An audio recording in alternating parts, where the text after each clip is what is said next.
Hello दोस्तों, आशा करती हूँ आप लोग बढ़िया होंगे। तो चलिए आज से हमारी अलजेब्रा ट्रिग्नोमेट्री की सीरीज स्टार्ट होने जा रही है। ये है हमारी एमएन पे बेस्ड रहेगा सिलेबस। इसके अंदर मैं आपको कंप्लीट इस बुक का सॉल्यूशन कराऊंगी, तो देखने के लिए जुड़े रहिए सीरीज के साथ। तो चलिए देखते हैं क्या पढ़ेंगे आज।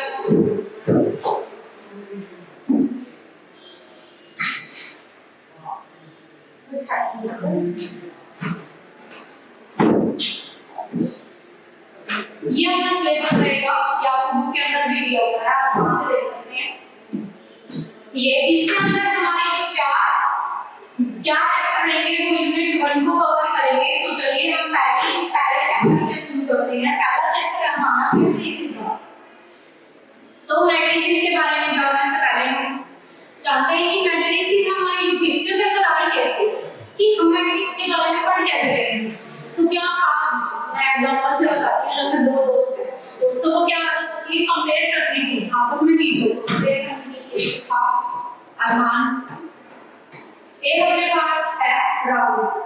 ये दोनों अपनी चीजों को कंपेयर करते हैं। जैसे इन्होंने क्या किया, इसके पास जैसे कार्स हो गई, शूज हो गए, क्या वॉच, ठीक है।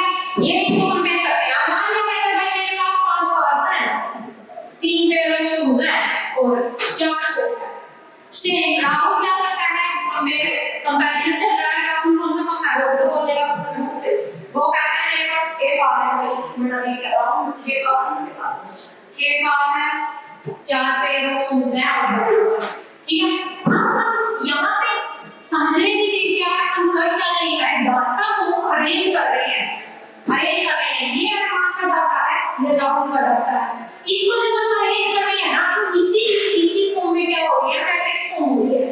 देखिए ये हमारा क्या है, मैट्रिक्स। अब मैट्रिक्स की मतलब दो चीजें में होती है मैट्रिक्स के अंदर, रो एंड कॉलम्स, ठीक है। अब मैं इस वे से देखूं, हॉरिजॉन्टल वे से, हॉरिजॉन्टल में मेरे पास क्या होती है, रो। तो इसके अंदर देखो कितनी रो है, पहली रो, ये भी रो है, कितनी रो है, ये है दूसरी रो। रोज कितनी हो गई, कितनी रोज हो गई मेरे पास, रोज हो गई है 2। अब बात करते हैं कॉलम की।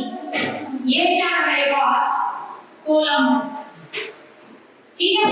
ये क्या है मेरे पास, कॉलम है। कॉलम में देखो ये पहला कॉलम है, दूसरा कॉलम है और तीसरा कॉलम है। क्या है ये, कॉलम। कॉलम अगर कॉलम और रो में कंफ्यूज हो रहे हो, कॉलम क्या होता है, जैसे उसमें स्कूल में तो गए होंगे, असेंबली होती है, परेड में हम लाइन में खड़े होते हैं। जो हम लाइन बनाते हैं ना, वो लाइन हमारी क्या होती है, कॉलम्स होते हैं। तो कॉलम्स को उससे रिलेट करके ध्यान में रख सकते हो। तो देखिए कॉलम अपने पास कितने हैं, रो 2 3 और कॉलम कितने थे, कॉलम्स है मेरे पास 3 कॉलम है। अब देखो रो की कॉलम होगी, रो और कॉलम की हेल्प से मैं क्या कर रही हूं, मैट्रिक्स फॉर्म कर रही हूं। मतलब ये जो मैट्रिक्स बनी है किसकी बनी है, 2 क्रॉस 3। मतलब 2 क्या है मेरे पास, रो है, 3 क्या है मेरे पास, कॉलम। क्लियर। पहले जो आता है वो क्या, किसके लिए आता है, रोज के लिए। जो दूसरे नंबर पे आता है वो किसके लिए आता है, कॉलम्स के लिए। तो क्या हो गया, 2 रो हो गई, 3 कॉलम हो गई। अगर मैट्रिक्स को जनरली बोलना चाहूं, कैसे रिप्रेजेंट करूंगी, मैं रिप्रेजेंट करूंगी एम क्रॉस एम से, जहां पे एम मेरे पास क्या होगी, रोज, और एम मेरे पास क्या होंगे, कॉलम्स। समझे। मैट्रिक्स में बेस का काम कौन कर रहा है, रो और कॉलम कर रहे हैं। अब इनके बेस का काम कौन कर रहा है, इनके बेस का काम कर रहा है element of matrix. Element matrix के अंदर अपने पास क्या होता है, जैसे समझ लो चाय बनाना है, चाय के लिए इंग्रेडिएंट की जरूरत पड़ती है। ऐसे ही क्या होगा, मैट्रिक्स को फॉर्म करने के लिए मेरे पास क्या होगा, मैट्रिक्स को फॉर्म करने के लिए मैट्रिक्स को फॉर्म करने के लिए कुछ जिस चीज की जरूरत पड़ती है ना, जो हमारा बेस एलिमेंट है वो क्या है, उसको एलिमेंट ही बोलते हैं। कि जो बेस एलिमेंट है उसको क्या बोलूंगी मैं, element of A matrix. Clear है। अब पता चल गया रो क्या होती है, कॉलम क्या होती है, रो और कॉलम। रो किसमें छोड़े हो, ऐसे चल रही है तो रो आ गया, ऐसे चल रही है रो आ गया। रो को मैं कैसे दे रही हूं, हॉरिजॉन्टल। हॉरिजॉन्टल फॉर्म में मैं चल रही हूं तो मेरे पास क्या आ गया? तो कई बार तो बच्चे क्या करते हैं हॉरिजॉन्टल और वर्टिकल में कंफ्यूज हो जाते हैं। चलो वाला आपकी कंफ्यूजन दूर करते हैं। हॉरिजॉन्टल के अंदर क्या होगा? जब मैं एक्शन आती हूं, देखिए एक्शन जब मैं बना रही हूं बड़ा बड़ा क्या दिख रहा है मेरे को? दिख रही है ये लाइन। अगर ये लाइन ना होती तो क्या मेरे पास स्केच बन पाता? नहीं बन पाता। तो हॉरिजॉन्टल वे से चलने के लिए देखो किस साइड चलना है, ऐसे चलना है। एच के अंदर हॉरिजॉन्टल छिपा हुआ है अगर समझना चाहो तो। ऐसे ही वर्टिकल की बात करूं, ग्रीन एक्सिस कैसे बनेगा? ऐसे बनेगा। मतलब मेरे को कैसे चलना है? या तो इस वे से समझ लो या ऐसे समझ लो, ठीक है? वर्टिकल में जब चलूंगी, वर्टिकल में क्या आएगा मेरे पास? वर्टिकल में आएगा कॉलम। मतलब जब मेरे को कॉलम बनाना है तो कैसे चलना पड़ेगा? वर्टिकल। ये अपना सारा बेसिक। इसका एक बार इसका स्क्रीनशॉट ले लो, फिर आगे चलते हैं। हमने मैट्रिक्स समझ लिया। मैट्रिक्स के अंदर क्या होता है? एम रो होते हैं, कॉलम होते हैं। मतलब एम रोस है जो दे रखा है ना, इसमें कितने एलिमेंट हैं? एन एलिमेंट है। ये कितने एलिमेंट होंगे इसके अंदर? एम डॉट एन एलिमेंट होते हैं। एम डॉट एन कैसे जोड़ रही हो? देखो 2 क्रॉस 3 लिया मैंने। 2 क्रॉस 3 मतलब 2 की 3 से मल्टीप्लाई कितना होगा? 6 आ गया। अगर आप ऐसे काउंट करना चाहो, ये 1 2 3 4 5 6 का एलिमेंट है। और जो 2 क्रॉस 3 कर रहे हो तभी कितने एलिमेंट आ रहे हैं? 6 ही आ रहे हैं, राइट? तो समझ गया? इसका स्क्रीनशॉट लेना चाहो, ये भी बेसिक था। अब मैं आपको मैट्रिक्स को लिखने का तरीका बताती हूं। जो हमारी A11 A12 A13 14 हमें जाना कहां तक है? हमारे पास हमें जाना कहां तक होगा? जितने मेरे पास देखो 14 हो गया, इसको और लगी रखो। A21 A22 A23 ये हो गया A21 A22 A23। अगर मैं पिछले एग्जांपल का ही लिखूंगा, पिछले एग्जांपल को एक मैट्रिक्स फॉर्म में लिखूं, क्या हो रहा है मेरे पास? रो देखो कितनी है? एक रो, दो रो, ठीक है? और 1 2 3 कॉलम कितनी है? 3। तभी मैट्रिक्स कैसे बन रही है? 2 क्रॉस 3। तो इसको मैं कैसे लिख रही हूं? ये वाला एलिमेंट था 2, A11 बोलेंगे इसको, इस वाले को A12, इस वाले को A13। ऐसे ही A21 A22 A23, ठीक है? ये कहां तक गया? ये गया मेरा लास्ट में 1 से 2 हो गए, 3 तक गया। मतलब जितने कॉलम थे वहां तक गया ये। कितने कॉलम थे? 3, ठीक है? ऐसे ही ये कहां तक गया? A21 मतलब यहां पे देखो 2 तो नहीं गया ना, ये 2 कितने है? 2 क्या थी मेरे पास? 2 हो। तो हमें कैसे समझ आ गया हमें कहां तक जाना है और कैसे करना है? अगर मैं बात करूं एम्प्लोस एंड अगर मेरे एम्प्लोस एंड के लिए सेम ये वाला नंबर कितना है तो कैसे लिखूं? देखिए मैं लिखूंगी A11 से चलूंगी, A12 आएगा, A12 आएगा, A12 आएगा। आपका मेरा जॉन है कौन बनाना है भाई? जाइए एन कॉलम तक जाएंगे ना, क्योंकि ये वाली चीज है जो डिफाइन कर रही है। क्या डिफाइन कर रही है? कॉलम। कितने कॉलम है? A1 अंदर डाउन है 1 आंसर इसलिए दे दूं n कॉलम के पास, ठीक है? आप क्या करते हैं? A21 A22 A23 A24 ऐसे चलते चलते क्या आएगा? A12, ठीक है? अब वहां भी मैं क्लास के अंदर की गई हूं। आगे एक चीज देखो, अब यहां पर तो इस तरह से जाऊंगी, यहां पे मैं इस तरह से जा रही हूं तो मैं कहां तक जाऊंगी? m तक। और ये आएगा am1 am2 am3 ऐसे चलते चलते am9। जो ये लास्ट एलिमेंट आया क्या आया? mn आया। यहां से इंट्रोड्यूस जाएगी कि मैट्रिक्स का एलिमेंट रो फैमिली है, m रो है। ये था हमारा बिल्कुल इंट्रोडक्शन मैट्रिक्स का समझ। अब आगे बढ़ते हैं। इसके बाद एलिमेंट ऑफ मैट्रिक्स समझे कि जो बेस था मैट्रिक्स को बनाने के लिए वो क्या था? एलिमेंट थे। अब मैट्रिक्स को डिनोट करने की बात करूं, इसको नॉर्मली हम कैपिटल ए से डिनोट कर सकते हैं, जिसके अंदर एलिमेंट कैसे होते हैं? A I J टाइप के। आई क्या डिनोट कर रहा है, आई यहाँ पे है, ये क्या है, आई है रो। पहले कौन था, आई है रो बताया, इसके अंदर कितनी रो है, आई रो है। और जे क्या बताया, इसके अंदर क्या है, जे कॉलम है।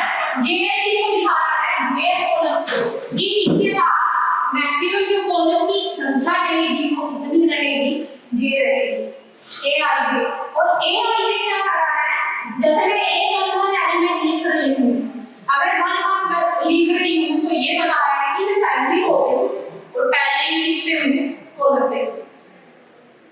क्लियर, चलते हैं आगे।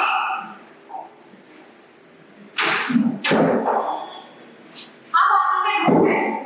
रो मैट्रिक्स के अंदर क्या होगा, जिसके अंदर रो तो मेरे पास होगी एक और कॉलम जितने मर्जी हो सकते हैं, कोई दिक्कत वाली बात नहीं है। इसके अंदर क्या होगा, मैट्रिक्स के अंदर matrix has only one row and मतलब any number of कितने भी कॉलम हो सकते हैं and any number of columns। जो मेरे पास कॉलम्स की नंबरिंग है वो मतलब डिपेंड नहीं करती कितनी भी हो सकती है, मतलब होगी तो फाइनाइट ही, बट जो रो होगी ना, रो मैट्रिक्स के अंदर क्या होगा, रो एक ही होगी। रो कैसे लेते हैं, ऐसे लेते हैं, मतलब मैट्रिक्स के अंदर रो तो एक साथ सेम रहेगी। जैसे एग्जांपल ले लेते हैं 2 3 4 5, ठीक है, ये क्या है, मेरी रो मैट्रिक्स है। इसके अंदर रो कितनी है, रो तो देखो एक ही है ना, कॉलम कितने हैं, कॉलम देखो 3 4, तो इसको मैं क्या बोलूं, इसको ऑर्डर कितना है, 1 क्रॉस 4, मतलब ये मैट्रिक्स किस टाइप की है, 1 क्रॉस 4 टाइप की है, राइट।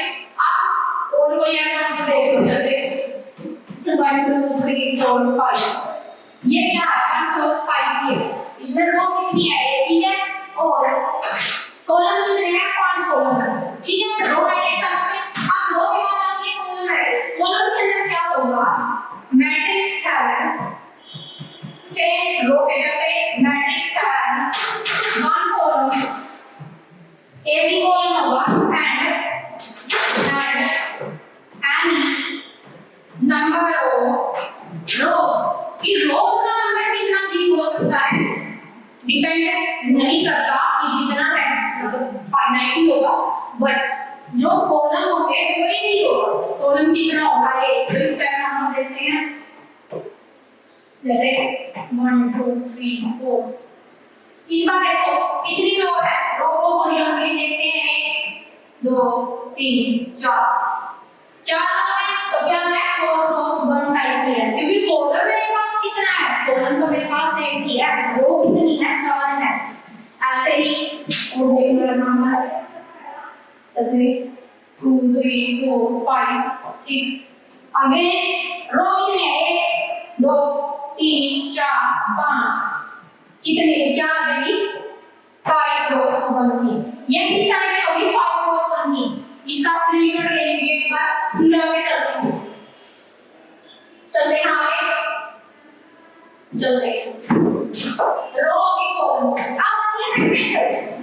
रेक्टेंगल इसको क्लीन कर देती हूं। रेक्टेंगल आता है, रेक्टेंगल कैसा होता है, रेक्टेंगल देखते हैं आगे, कुछ इस टाइप का होगा, ऐसे होता है रेक्टेंगल, मतलब जितनी ये जो लाइन है आपकी, ये वाली लाइन इस वाली से सेम होती है, ये वाली इससे सेम होती है, रेक्टेंगल ऐसा ही होता है ना। मतलब इसमें क्या होगा, पहले मैं सिंपल मैट्रिक्स बना रही थी, पहले मैं कैसी मैट्रिक्स बना रही थी, simple m cross n matrix. In m cross n matrix क्या होगा, मेरे पास जो m यूनिट होंगे ना वो कभी सेम नहीं होंगे। रेक्टेंगल फॉर्म करने के लिए क्या मेरे पास रेक्टेंगल से समझो, रेक्टेंगल की ये साइड मेरे पास सेम होती है, नहीं होती, आमने सामने वाली तो होती है सेम, बट जो बाकी जो सारी है ना वो तो सेम नहीं होती। तो इससे मैं क्या समझी, मैं समझी कि m क्रॉस n मैट्रिक्स के अंदर मेरे पास क्या होगा, m है जो नॉट इक्वल टू n होगा, m में इक्वल नहीं होगा इस मैट्रिक्स के अंदर, तभी मैं इसको क्या बोलूंगी, रेक्टेंगल मैट्रिक्स। मतलब रेक्टेंगल फॉर्म होगा मेरे पास, सीधी सी बात है, जो डेफिनेशन होती है वही बोलती है डेफिनेशन। तो डेफिनेशन करेंगे रेक्टेंगल मैट्रिक्स, तो इसको समझते हैं डायग्राम से। इसके अंदर में यही है कि मैं क्रॉस एल मैट्रिक्स और रेक्टेंगल बोलेंगे इज फोर रेक्टेंगुलर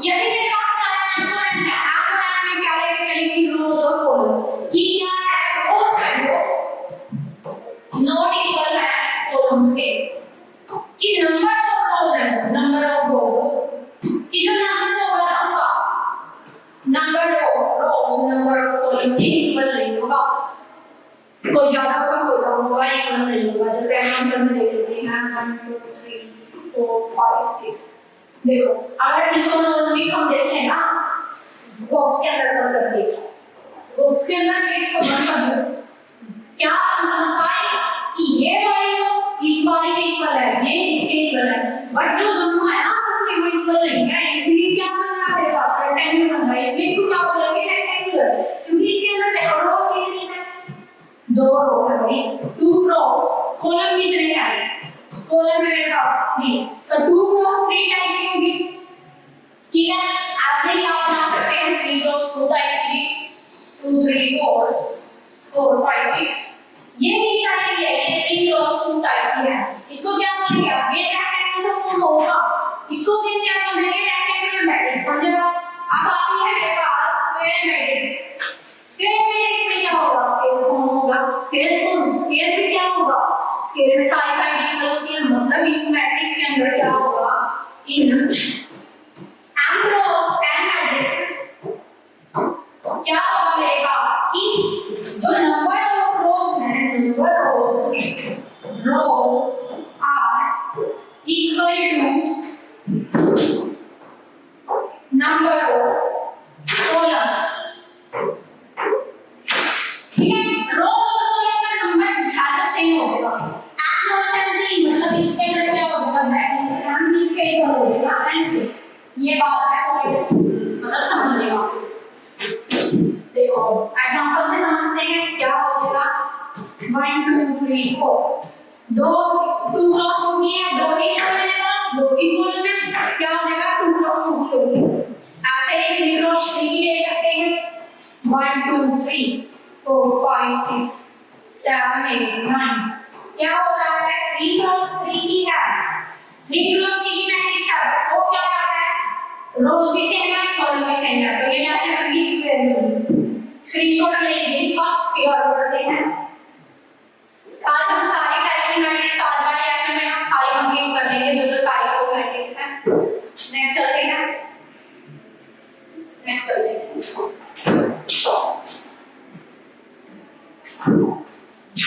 अब जो हम आगे पढ़ेंगे ना, अब तक हमने क्या देखा रेक्टेंगल बन रही थी, स्क्वायर बन रही थी, अब जो आगे जो हम चेंज करते हैं उससे मैट्रिक्स के नाम भी चेंज होते हैं।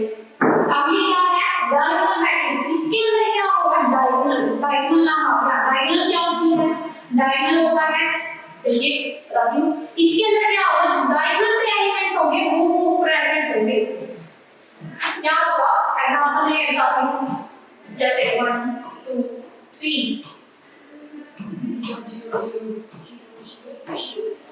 ठीक है, ये कैसी मैट्रिक्स है जो डायगोनल एंट्री है वो मेरे पास होगी नॉन जीरो, इसमें क्या हो रहा है डायगोनल पे जो एंट्री है इस मैट्रिक्स के अंदर क्या है diagonal entries are non zero, diagonal पे जो एंट्री है वो कैसी है नॉन जीरो है, वो तो नॉन जीरो है, बट जो नॉन डायगोनल है बट नॉन डायगोनल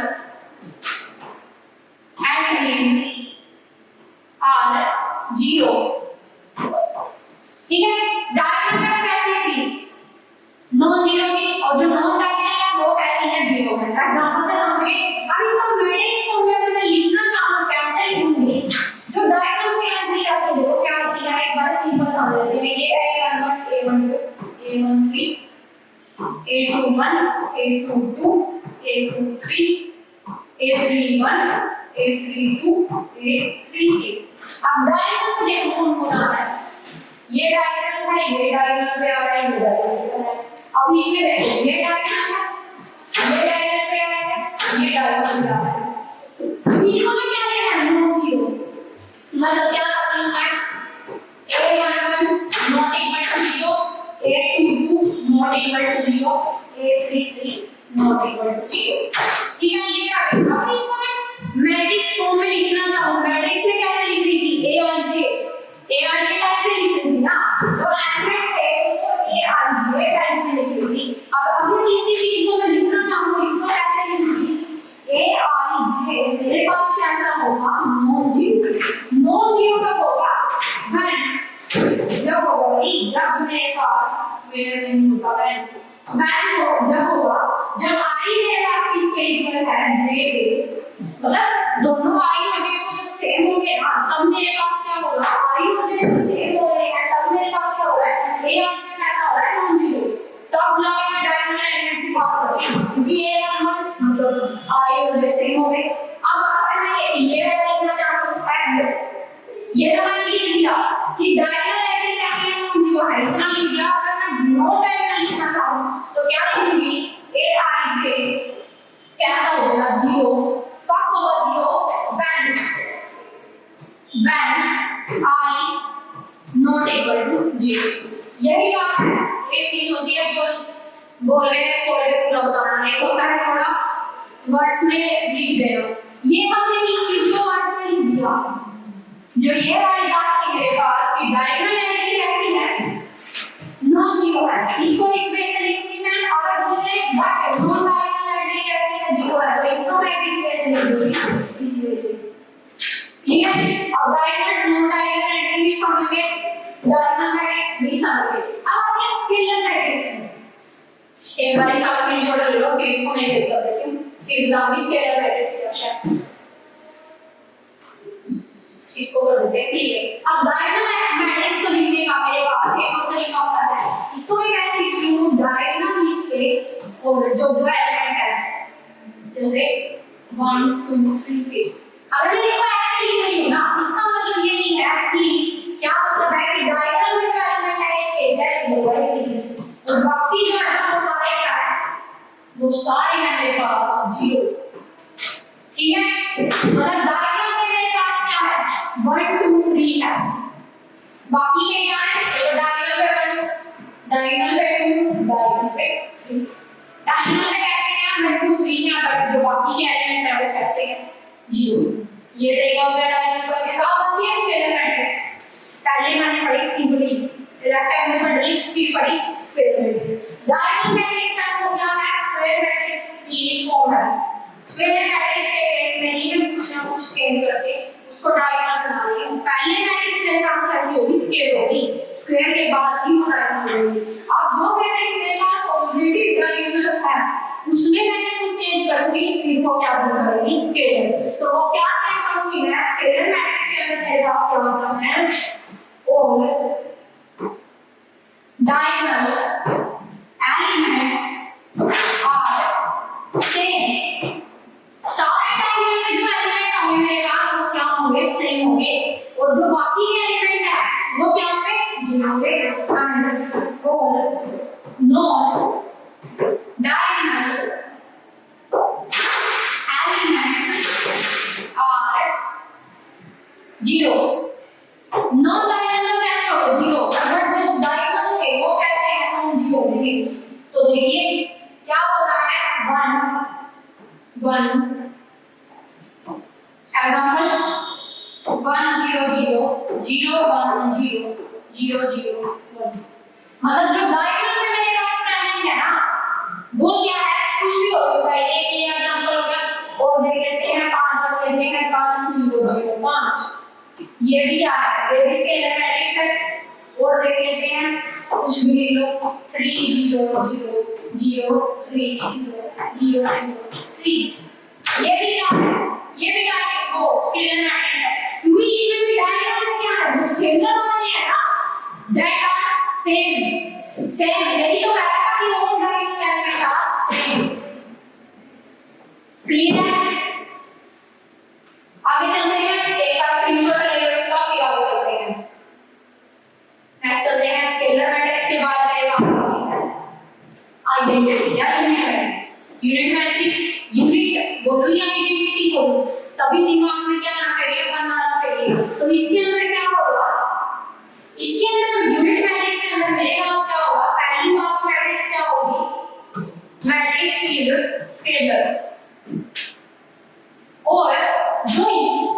ये डायगोनल एलिमेंट है, डायगोनल एलिमेंट इज 1।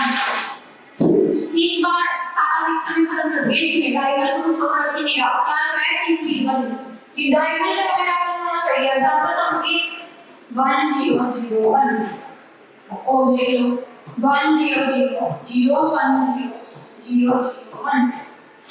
ये भी क्या होगी, ये आइडेंटिटी मैट्रिक्स है, ये भी आइडेंटिटी मैट्रिक्स है। आइडेंटिटी या यूनिट जहां भी आए दिमाग में एक चीज क्लियर होना चाहिए, 1 आएगा, ठीक है। तो क्या हो रहा है, ये 2 क्रॉस 2 है, 2 की आइडेंटिटी है, ये 3 क्रॉस 3 की आइडेंटिटी।